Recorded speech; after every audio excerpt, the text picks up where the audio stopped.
I was just looking over at my stash here, and I noticed I'm starting to build up or get a collection of these obsidian bifaces and preforms, all same material. So what am I gonna do? This is the last one. What am I gonna do with these?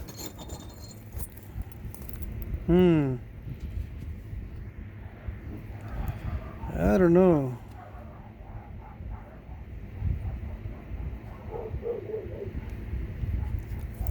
You know, make some points out of them, right? Yeah, we'll see. I made a point the other day, right after I did this one, right after I broke it, I took a little flake and I made this little scalorn, and I forgot to show it.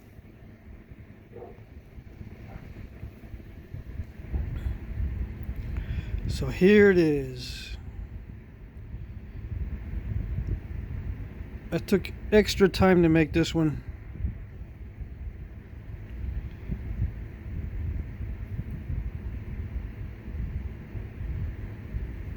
It's nice and translucent. I can see better through the viewfinder than I can see with my own eyes. It's pretty amazing. Alright. Maybe I should look at some of my stuff, some of the artifacts under this zoom in feature.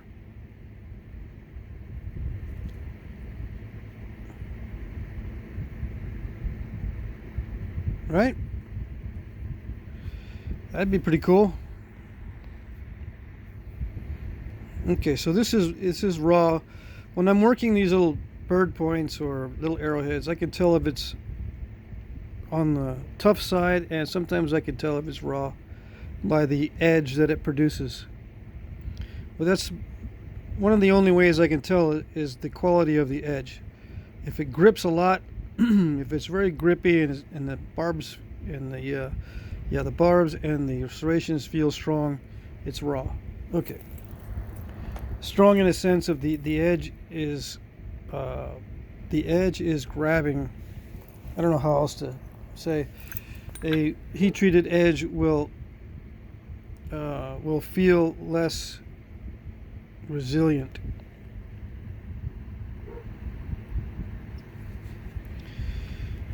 Okay, let's see. Hold on, I got a phone call. Hold on. Okay, I'm back. I'm gonna do this heat-treated shirt again. It's the same material as this. I told one guy this was patternalis shirt. It's some kind of amoeba shirt from Central Texas. Some of it has nice banding and colors and stuff, but sometimes there's crystal pockets and cracks and all kinds of weird things. And I did heat treat this in big chunks because it works pretty well. It does not break up very easily.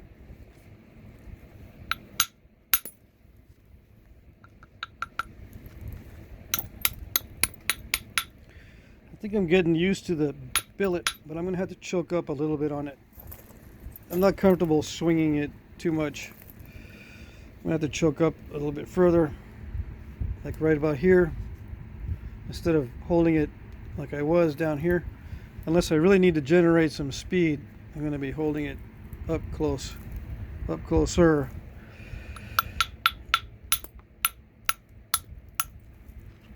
Okay.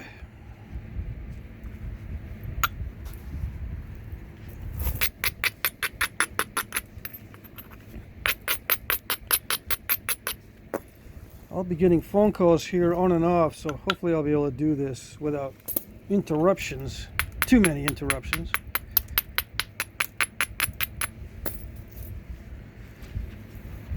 All right. See, if I could capture this butterscotch stuff, that'd be excellent. And I'm only able to capture that with the small bird points and small arrowheads. The true arrow points are called bird points. That's the nickname anyway. It doesn't mean they were used to kill birds, although they can be used to kill birds. So one of you guys can tell me how to answer texts while I'm filming, because I'm getting these texts and I need to answer. I'll skip the phone calls if one comes in, but I'd like to be able to do a text while I'm doing a video, or just take a little pause.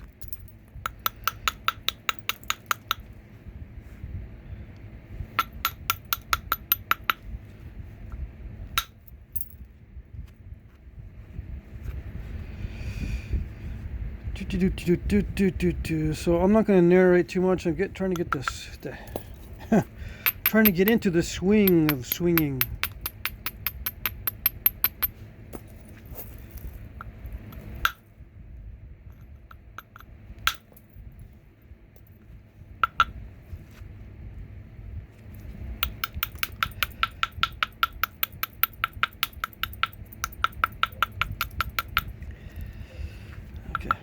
All right, hold on, I'll be back.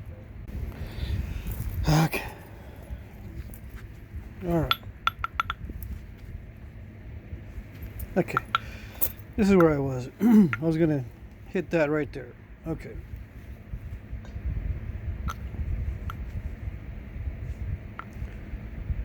Run that ridge.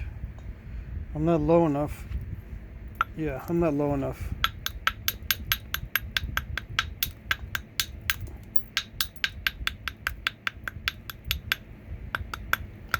The lower the platform, the easier it is.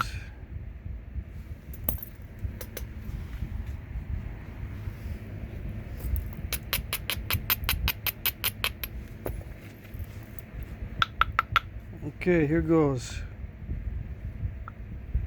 This time speed.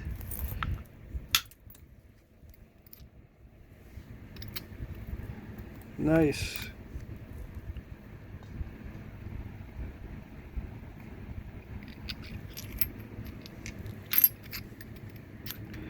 Nice, nice, nice.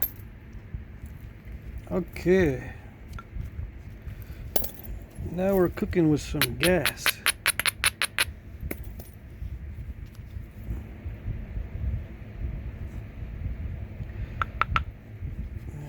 I don't want to get too cocky here.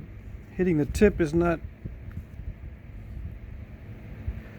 the best idea. It could have been better if it would travel a little bit further, but I'm not complaining. Maybe if I do another one.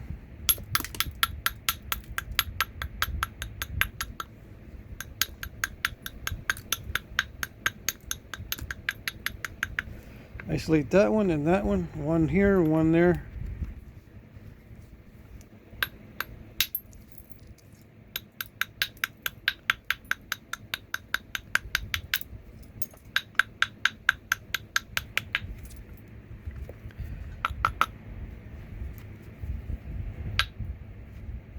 Yikes.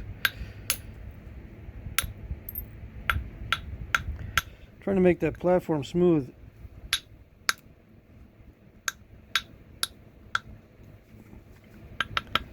Or a little bit better.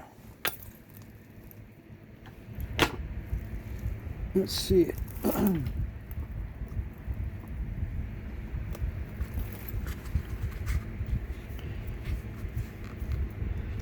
Ouch. Okay, let's see. What can we do?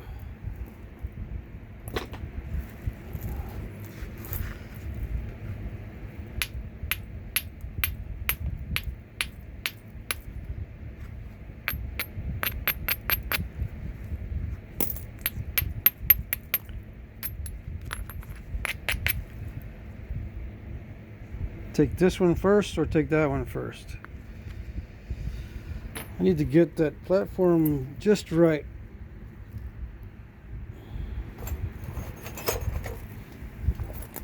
Where's this silly hammerstone when you need it? I found a hammerstone in a landscaping pile. It's a chert hammerstone. It's made of chert or flint. I'm going to break it open and see what's inside.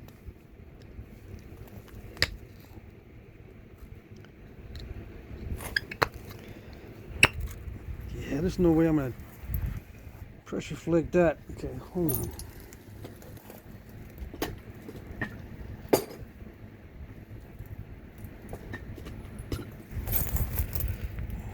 I'm going to pause here for a little bit of cheating. There we go. That kind of hurt because that's a lot of width.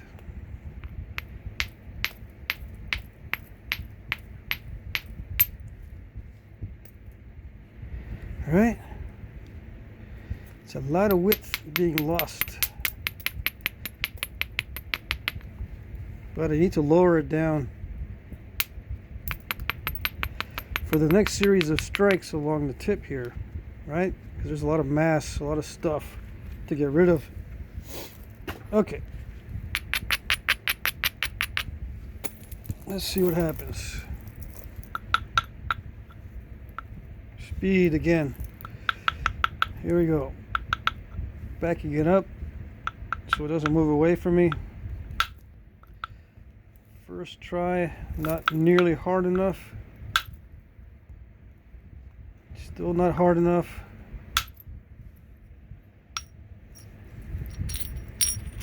Alrighty.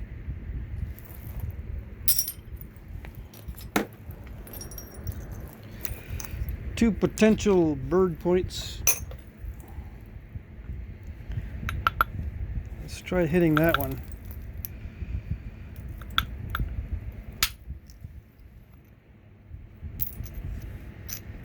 All right, maybe another bird point, maybe. Let's try again.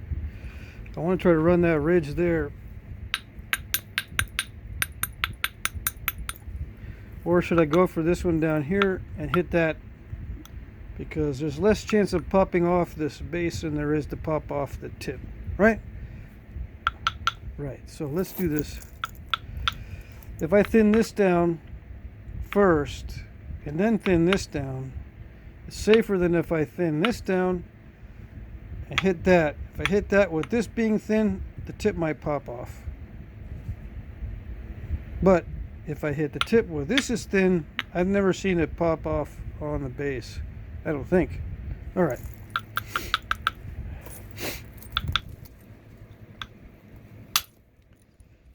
Hard swing and overshot. I always risk the overshots with these hard swings. Another little bird point. Overshot's not too bad.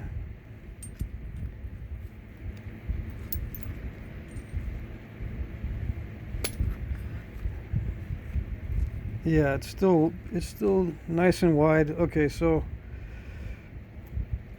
let's see. Next, this up here. Yeah. I gotta isolate it better though.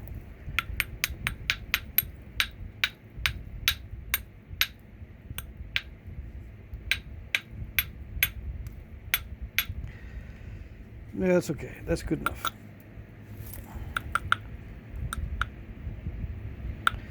All right. So, what have I learned so far? What have I learned? Let's try to make this one a good one.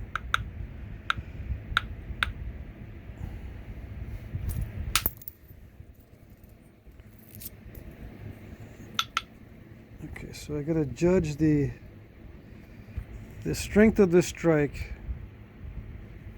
just right.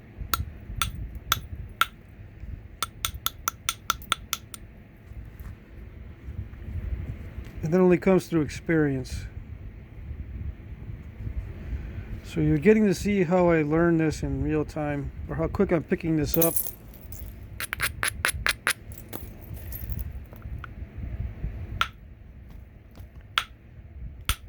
I'm doing minimal napping off camera. I made that little scalor, but it's not the billet work.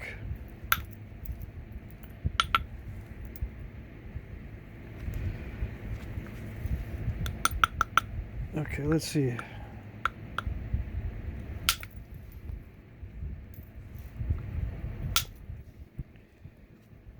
Yeah, as long as I'm judging the strike strength well, I'm kind of absorbing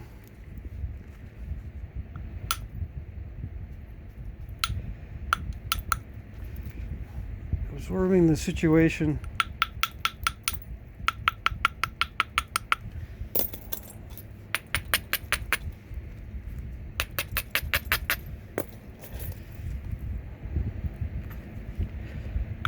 Yeah, getting used to how much power there is in the swing. There's a little bit of a concavity there, so maybe I shouldn't.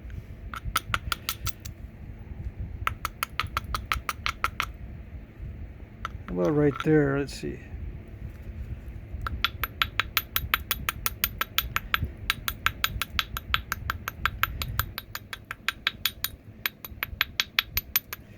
See if I can hit it and get almost the overshot.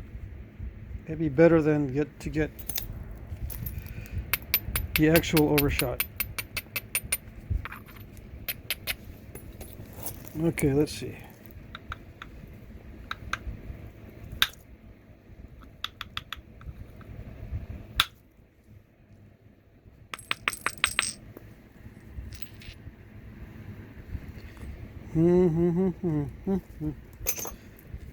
That's not bad. That's not bad.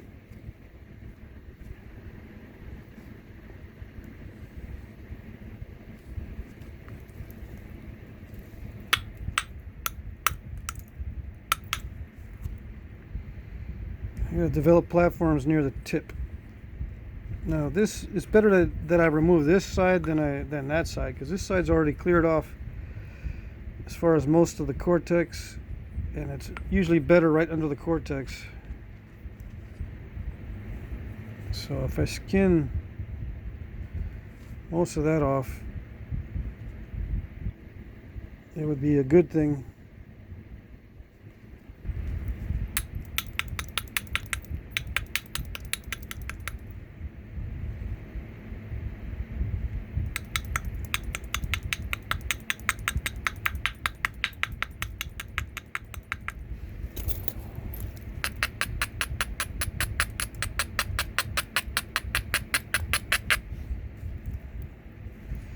Is that going to work for isolated platforms? 1, 2, 3. I suppose.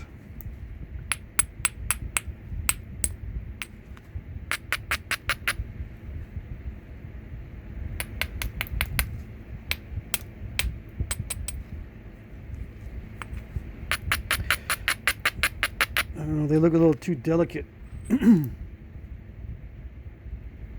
I think I need to be lower. Yeah.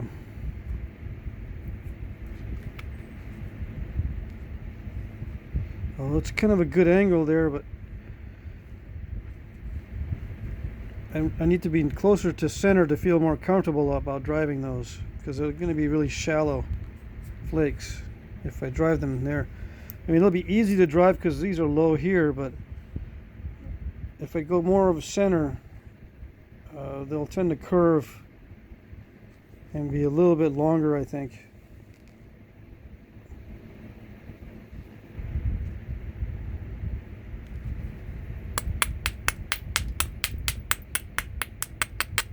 I need to get rid of this just so I can see what's underneath.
Okay, fast swing again.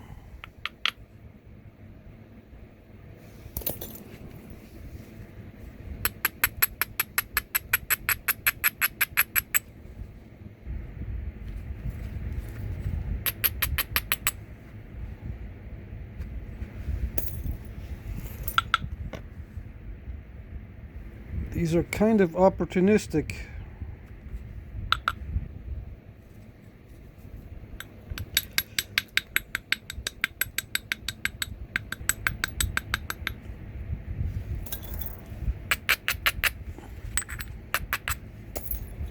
We'll see. Yeah, I really don't want to keep this. I want to keep that. So I was going to do more flaking on that side, but see if I can take some more of this off. Yeah.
Okay.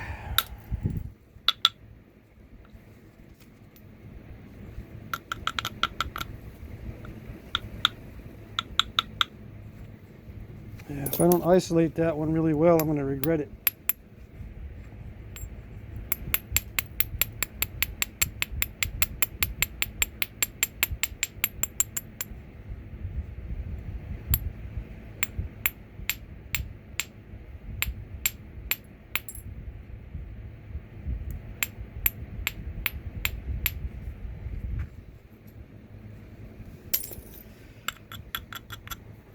Just going to go for it. It's not a perfect platform, but oh well.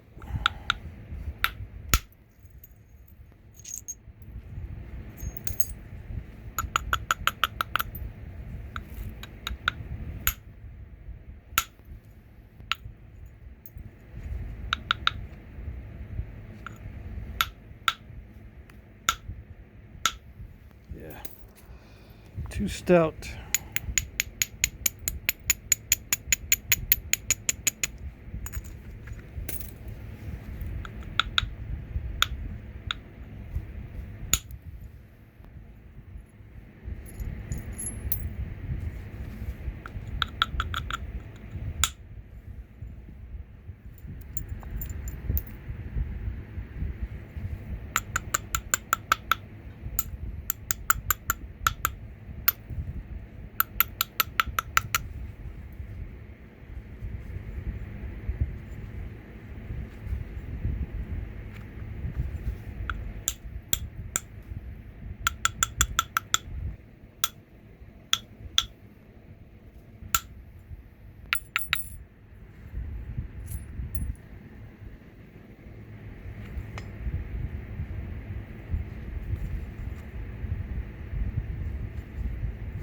Yeah, this is good material, so I guess I'm not too worried about losing more off of this side. I'm able to run flakes like I want to, even though it's a little bit rough.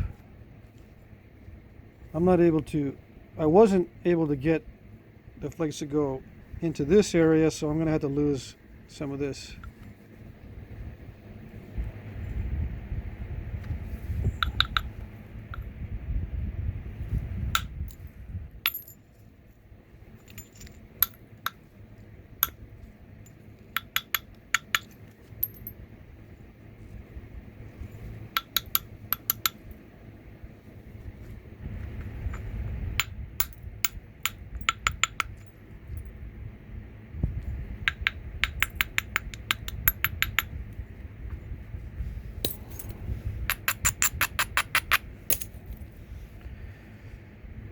Okay.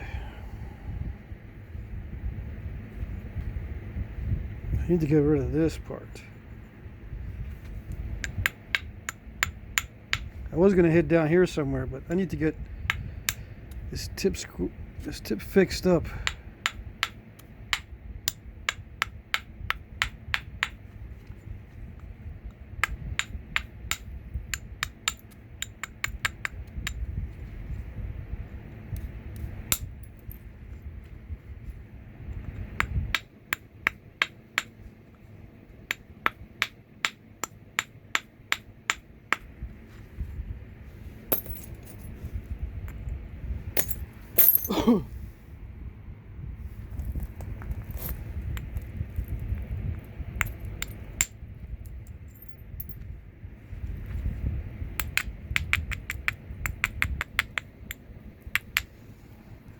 I should be using my hammerstone. Oh well. Mixed martial arts.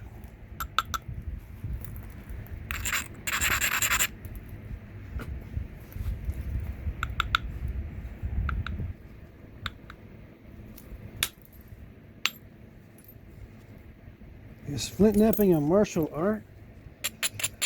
Well, where does martial mean? Fighting? A fighting art? I think yes.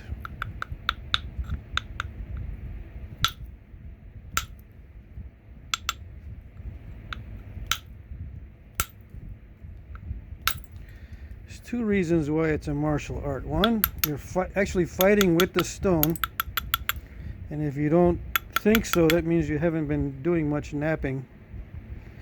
And number two, you can use the tools and the weapons for fighting. I saw a video game where this guy was fighting monsters with a chert knife, or a flint knife. They call it a flint knife.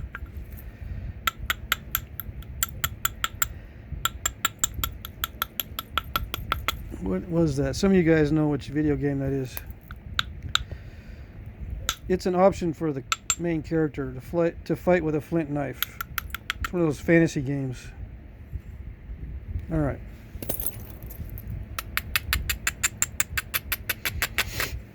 Slaying dragons with a flint knife. That's pretty cool. Even if it is fantasy. Alright.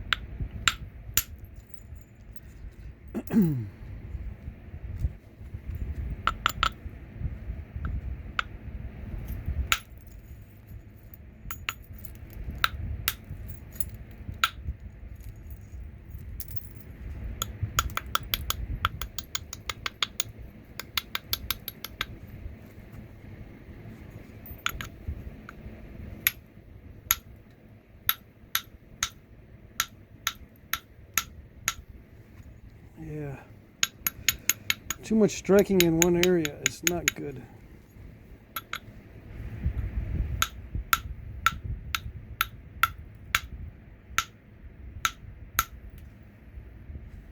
Crunchy, crunchy.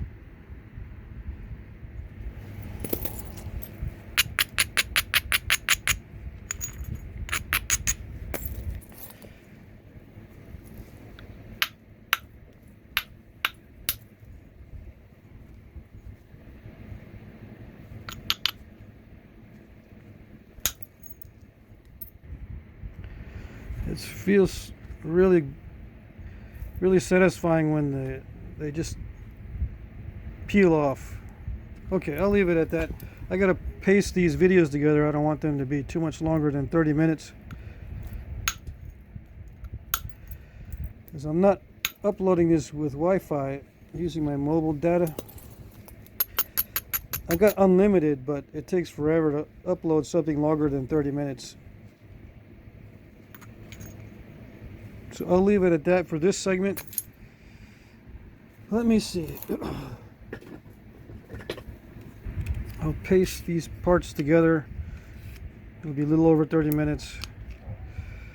Let's see, 57 or 2¼ inches. 57 divided by 14. 14 millimeter. Okay, so 14, 28 plus 14 is 42. It's like 4 to 1, I guess. 14 times 4, 12. 52.